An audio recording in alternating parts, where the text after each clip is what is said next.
It's December 13th, 2024. Still on version 12, was kind of hoping that we would get some version 13 action on December 13th, but alas, it is not meant to be, at least as of right now. There's nothing really more disappointing when you go to check for software updates for your car and it tells you that the car is up to date. But I suppose it could be worse. I could have a Ford or a GM Toyota out there, and there be no hope of my vehicle improving itself overnight. Instead, we continue to be grateful for the FSD that we actually do have. Yosh-chan and I are headed to the George Bush Intercontinental Airport, just about an hour or so drive, and we've decided to let our AI student driver FSD supervised 12.5.6.3. I do believe this is the last day that we had .3. But I'm gonna tell you right now, folks, the drive was pretty good. There were no disengagements, but the drive wasn't technically flawless.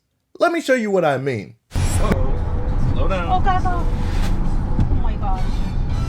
Oh, the back of the car, they just go to the left because we have to slow down much.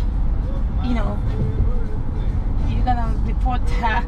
Down here, traffic comes to a bit of a point and we have to stop kind of abruptly. I'll admit, I would have preferred the vehicle recognize the stoppage of traffic earlier, but again, there was no real need to disengage. In fact, had I disengaged, I may have made the problem even worse. The vehicle behind me, traveling upwards to 80 miles an hour, yeah, it did have to swerve a little bit, but the maneuver seemed a tad bit unnecessary. That is, unless the driver behind him was riding his coattails. Our side seat driver, Yosh-chan, declared her unease with our AI student driver's ability to stop, but there was no harm, there was no foul, and we kept it moving.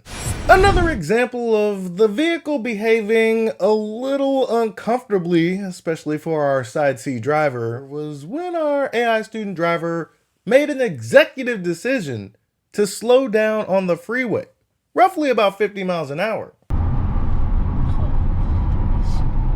That's gonna make a accident. Don't you think so? I don't think so. I think it made an executive decision to not pass this FedEx. Yeah, to not pass the FedEx truck so they could try to make this exit. But even the car was like behind, so what the heck? But there was no car behind. I think I think if there's a car behind, it doesn't do it. They don't just do it. Okay. I'm serious. I think if there's a car behind, it doesn't make that maneuver. Yeah. Like I looked, I'm checking, making sure that there's no car behind us. As soon as it slowed down to 50, I was looking. Okay. But I don't think it makes that maneuver if there's a car right behind us. Whatever you say. You truly don't believe. I love you, but I'm telling you. That's what I'm saying. Like, whatever you say. I suppose it had two choices: speed up and pass the 18-wheeler, or simply slow down and increase its odds of making the exit. I suppose there is some matter of debate that could transpire here. Each individual would probably act in a different manner of their choosing. But again, our AI student driver causes no harm, there is no foul, and we keep it moving.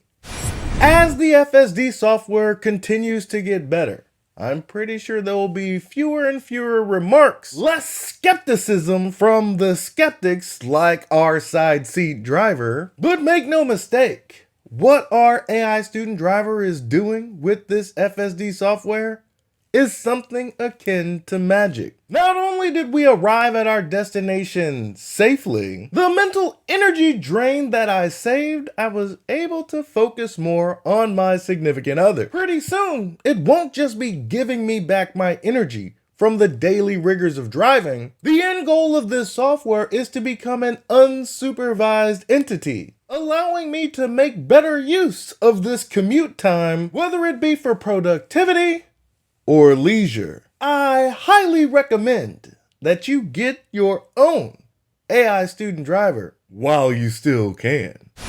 That's all I've got for you today. Be easy. Peace.